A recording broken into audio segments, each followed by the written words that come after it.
Assalamualaikum warahmatullahi wabarakatuh. Selamat berjumpa kembali anak-anakku sekalian dalam mata pelajaran produk kreatif dan kewirausahaan. Adapun sebelum kita belajar, ada baiknya kita berdoa terlebih dahulu sesuai dengan agama dan kepercayaannya masing-masing. Dan jangan lupa isi daftar hadir di kolom yang sudah disediakan. Baiklah anak-anakku sekalian, pada pertemuan kali ini kita akan membahas bab 6, yaitu lembar kerja atau gambar kerja pembuatan prototipe produk barang dan jasa. Itu materi yang akan kita bahas pada pertemuan kali ini. Baiklah, kita lanjutkan. Kompetensi dasarnya adalah 3.6, yaitu menganalisis lembar kerja atau gambar kerja untuk pembuatan prototipe produk barang dan jasa. Kemudian 4.6, yaitu membuat lembar kerja atau gambar kerja untuk pembuatan prototipe produk barang atau jasa. Nah, itu adalah kompetensi dasar yang akan kita capai pada bab 6 ini, yaitu membuat gambar kerja atau lembar kerja prototipe produk barang ataupun jasa. Berikutnya, ruang lingkup materi pembelajaran kita kali ini, yaitu yang pertama, pengertian gambar kerja menurut para ahli. Yang kedua, perancangan gambar kerja atau lembar kerja. Yang ketiga, fungsi gambar kerja atau lembar kerja. Yang keempat, sasaran dalam membuat gambar kerja. Yang kelima, standarisasi gambar kerja. Yang keenam, tujuan gambar kerja. Dan yang ketujuh adalah sifat-sifat gambar kerja. Nah, itu adalah ruang lingkup materi pada pembahasan kita kali ini. Berikutnya kita langsung saja masuk ke materi pertama, yaitu pengertian gambar kerja. Pengertian gambar kerja menurut para ahli, yang pertama yaitu menurut Suratman, pada buku menggambar teknik mesin dengan standar ISO halaman 15 yang diterbitkan oleh CV Pustaka Setia di Bandung pada tahun 2011, yang mendefinisikan bahwa gambar kerja adalah suatu teknik menggambar atau suatu teknik penggambaran yang digunakan untuk menjelaskan secara gamblang persyaratan item yang direkayasa. Nah, aktivitas menggambar mesin menghasilkan dokumen gambar yang berfungsi sebagai bahasa atau media untuk menyampaikan ide, gagasan, atau informasi dari para insinyur yang mendesain suatu produk kepada para pekerja yang akan membuat produk tersebut. Berikutnya yang kedua, pengertian gambar kerja menurut Sujianto pada buku menggambar teknik mesin halaman 7 yang diterbitkan oleh Kanisius di Yogyakarta tahun 2012 mendefinisikan bahwa gambar kerja adalah komunikasi utama antara si pembuat gambar atau ide dengan si pelaksana di lapangan. Dan gambar harus bisa dipahami oleh kedua belah pihak. Berikutnya yang ketiga, menurut Insinyur Ohan Juhana pada buku menggambar teknik mesin dengan standar ISO halaman 14 diterbitkan oleh CV Pustaka Setia di Bandung tahun 2011, mendefinisikan bahwa gambar teknik adalah gambar yang menitik beratkan pada penyampaian maksud dari pembuat gambar secara objektif. Gambar jenis ini menggunakan simbol-simbol yang dapat diterima secara internasional. Simbol tersebut sudah dirangkum di dalam sebuah standar yang dapat diterima seluruh dunia, yaitu dengan standar ISO. Berikutnya yang keempat, ya.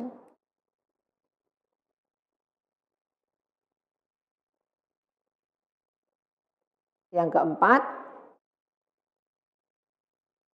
yaitu kesimpulan. Ya. Berdasarkan teori-teori di atas dapat disimpulkan bahwa gambar kerja adalah suatu bahasa yang digunakan oleh desainer kepada si pelaksana di lapangan dengan menggunakan standar internasional yang harus dipahami oleh kedua belah pihak, yaitu kepada si pembuat gambar dan kepada si pembuat produk tersebut yang nantinya akan dibuat. Berikutnya, perancangan gambar kerja dan lembar kerja. Yang pertama yaitu perancangan. Perancangan atau desain adalah kegiatan menciptakan rencana pembuatan suatu objek dan sistem. Yang kedua, perancangan juga merupakan suatu bentuk abstrak dari benda nyata atau benda fisik. Yang ketiga, perancangan juga merupakan kegiatan kreatif yang mendukung banyak penemuan, yaitu perancangan gambar kerja atau lembar kerja.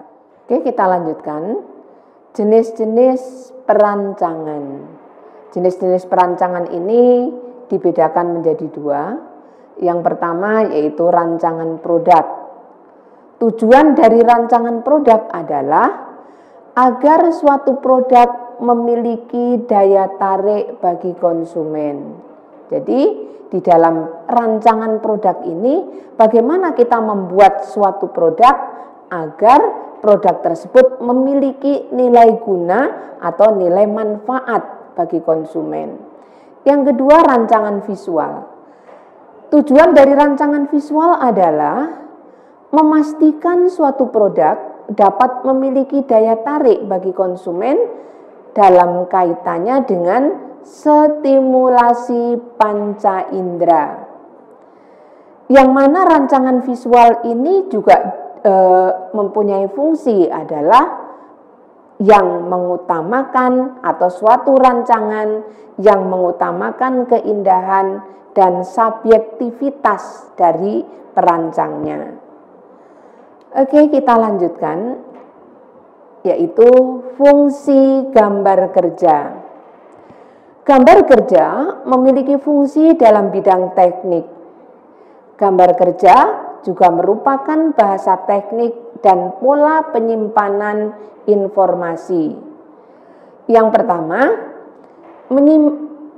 menyampaikan informasi adalah bahwa gambar kerja sebagai bentuk visual awal dari suatu proses perancangan sehingga perancang dapat mengetahui kelebihan dan kekurangan rancangan yang dibuat. Yang kedua,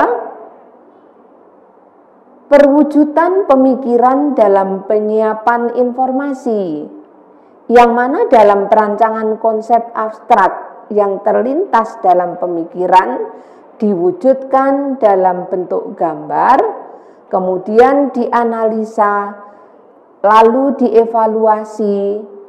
Proses ini diulang-ulang sehingga dapat dihasilkan gambar-gambar yang lebih sempurna. Kita lanjutkan alat-alat dalam gambar kerja. Alat-alat yang diperlukan dalam pembuatan gambar kerja ini seperti halnya kalau kita menggambar. Yang pertama yaitu tentunya adalah kertas gambar. Kertas gambar yang sering digunakan di dalam menggambar perancangan suatu produk adalah biasanya bisa digunakan menggunakan kertas pada larang atau yang disebut juga dengan kertas manila. Kertas manila ini adalah jenis kertas yang tidak tembus cahaya, agak tebal, biasanya untuk menggambar dengan pensil atau juga bisa dengan menggunakan tinta. Yang kedua, kertas kikir. Apa itu kertas kikir? Kertas kikir yaitu kertas yang tembus cahaya atau kertas yang transparan. Biasanya untuk menggambar dengan tinta yang merupakan proses kelanjutan dari perubahan gambar dengan pensil. Alat yang kedua yaitu pensil gambar biasa yang digunakan sebagai menggambar, bisa pensil gambar 2B atau juga bisa kita menggunakan pensil gambar yang lebih jelas. Yang ketiga, pensil gambar mistar gambar atau penggaris segitiga atau juga memakai penggaris segitiga set. Ya, ada yang kecil, besar sesuai dengan ukuran yang dibutuhkan. Yang keempat, jangka. Jangka ini digunakan untuk menggambar lingkaran atau juga busur lingkaran atau juga busur derajat. Yang kelima yaitu rapidograf. Rapidograf itu seperti pulpen, tetapi di situ mempunyai ketajaman daripada penulisannya, ya. Jadi lebih tajam, lebih hitam dan lain sebagainya. Yang keenam, meja gambar, ya. Boleh kita menggunakan meja gambar biasa atau meja gambar khusus yang sering dipakai untuk menggambar teknik. Meja gambar ini permukaannya harus rata, luas dan tidak melengkung, karena untuk mendapatkan hasil gambar yang maksimal. Berikutnya, sasaran dalam membuat gambar. Ketentuan-ketentuan gambar dibuat atas dasar kesepakatan bersama antara orang-orang yang terlibat di dalamnya. Yang selanjutnya, kesepakatan tersebut dijadikan sebagai standar dalam ruang lingkup perusahaan atau di suatu negara yang disebut dengan standar nasional. Nah, untuk mencapai sasaran dalam membuat gambar, ini perlu diperhatikan adalah yang pertama yaitu ketepatan atau akurasi untuk mencapai suatu keberhasilan sesuai dengan gambar yang harus tepat. Yang kedua, kecepatan atau speed. Ya, kecepatan adalah hasil dari praktek yang berkelanjutan. Yang ketiga, keterbacaan atau legibility, yaitu gambar adalah alat untuk berkomunikasi dengan orang lain. Maka gambar harus jelas dan dapat dibaca untuk mencapai tujuan dengan lancar. Yang keempat, kebersihan atau neatness, ya. Yang mana gambar harus bersih. Jika tidak bersih tidak dapat diterima oleh instruktur atau pemberi kerja. Nah, itu sasaran di dalam membuat gambar, ya. Ada 4 sasaran tadi. Berikutnya, standarisasi gambar. Di dalam menggambar di sini tidak asal-asalan, ya. Ada standarisasi gambar, ya. Penyesuaian atau pembakuan cara membuat serta membaca gambar dengan berpedoman pada standar gambar yang telah ditetapkan. Ya, jadi bagaimana agar gambar tersebut bisa dibaca oleh semua orang, maka di sini harus ada standarisasi gambar yang sudah ditentukan atau sudah dibakukan. Yang pertama yaitu fungsi standari gambar teknik. Ya, fungsinya yaitu yang pertama, memberikan kepastian sesuai atau tidak sesuai kepada pembuat dan pembaca gambar dalam menggunakan aturan-aturan gambar menurut standar gambar. Fungsi yang kedua yaitu untuk menyeragamkan penafsiran terhadap cara-cara penunjukan dan penggunaan simbol-simbol yang dinyatakan dalam gambar sesuai penafsiran menurut standar gambar. Fungsi yang ketiga yaitu untuk memudahkan komunikasi teknis antara si pembuat gambar dengan pengguna gambar atau si pelaksana. Yang keempat, memudahkan kerjasama antara perusahaan-perusahaan dalam memproduksi benda-benda teknik dalam jumlah banyak yang harus diselesaikan dalam jangka waktu yang bersamaan. Berikutnya fungsi yang kelima yaitu memperlancar produksi dan pemasaran suku cadang alat-alat industri. Berikutnya standarisasi gambar, ya, yang B yaitu tadi yang A, ya, yang A yaitu fungsi standarisasi gambar. Fungsinya tadi ada 5, ya. Antara lain yaitu dalam proses pemasaran suku cadang alat-alat industri ini supaya lancar. Jadi semua alat-alat industri di sini mempunyai standar tertentu. Berikutnya yang B, standarisasi gambar yang berlaku. Di beberapa negara industri maju telah membuat standarisasi industri di negaranya masing-masing. Seperti contoh misalnya ANSI, American National Standard Institute. Nah, ini standar gambar yang dipergunakan di Amerika.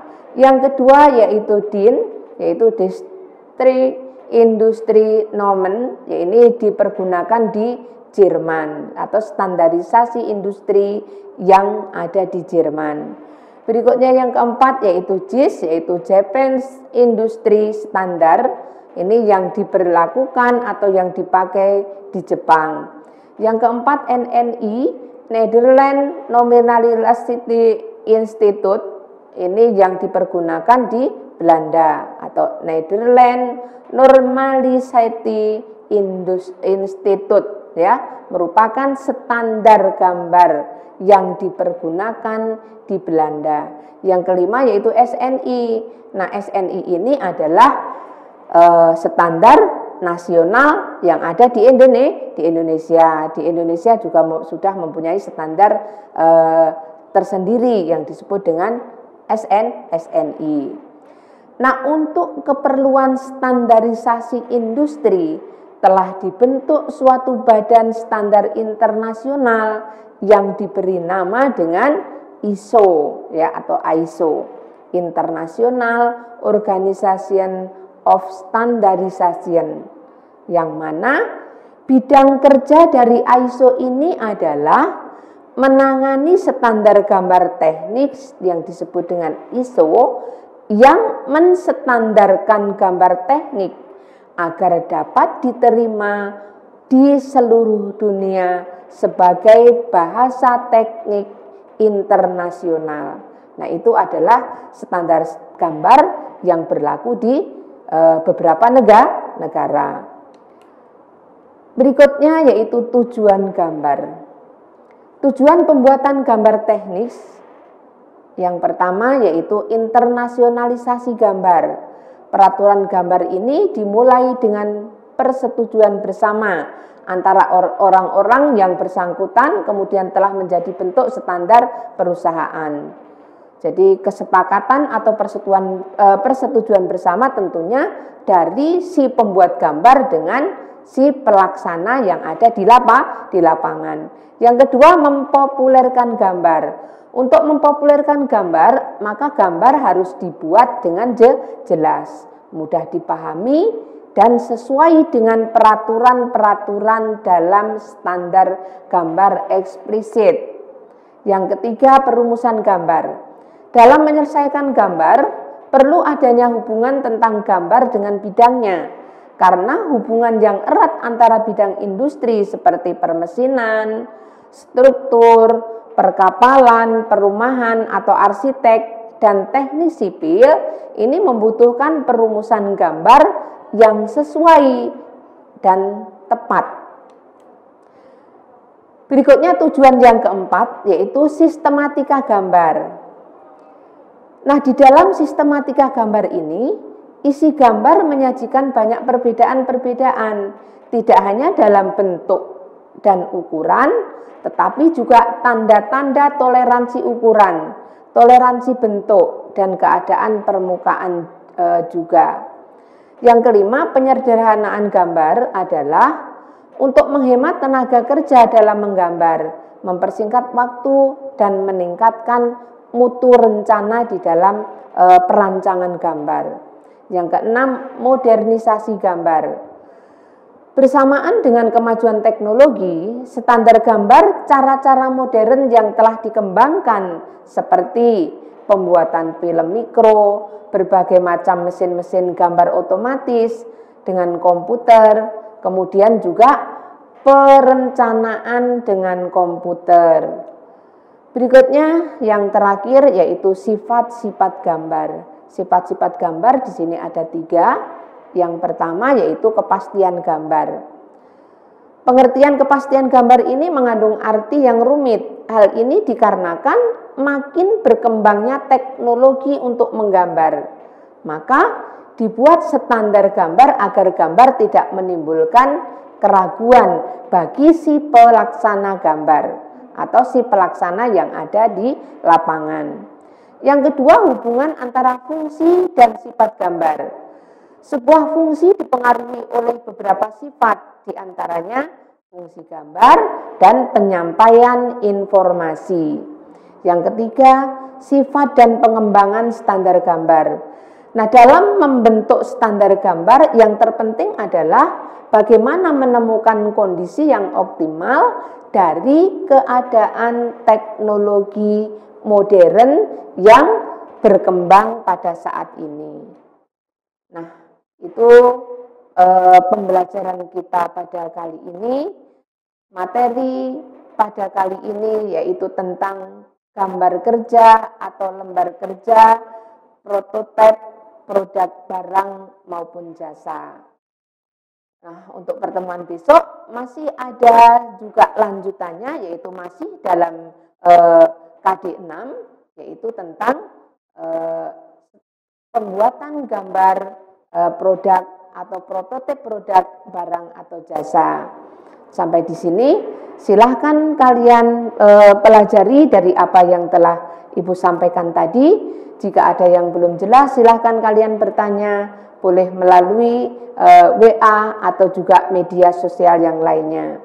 Ya. Terima kasih. Assalamualaikum warahmatullahi wabarakatuh.